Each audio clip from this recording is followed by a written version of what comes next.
8 aging cemeteries fall under the care of the state's Accounting and General Services Department, or DAGS, which is asking the state legislature this year for more resources to better care for these final resting places.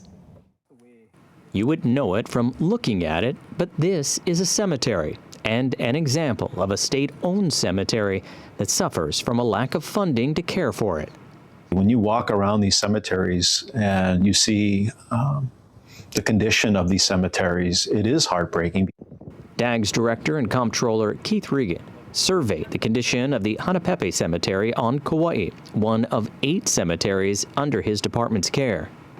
In order to maintain those cemeteries throughout the state, we need positions and we need to have resources in order to be able to go in and do groundskeeping, maintenance, repairs, things that will ensure that those facilities are kept in the way that they really should be as the final resting place for more than 6,000 of our residents. There are only 2 groundskeepers to maintain 6 cemeteries on Oahu and none on Kauai.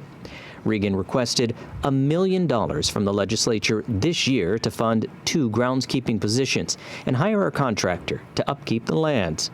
One of those groundskeepers would work at Hanapepe Cemetery, which currently has no dedicated staff. But the state has to ask the legislature every year for money to maintain these abandoned cemeteries.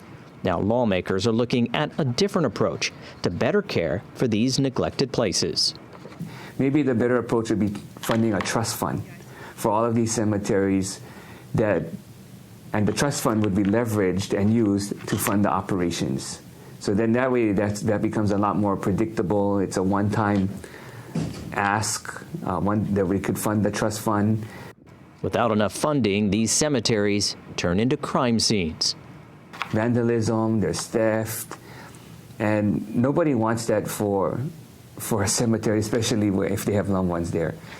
Well, there's a lot of vandalism because they're located in kind of out-of-the-way places where people can go in and knock over headstones and just cause problems within those facilities.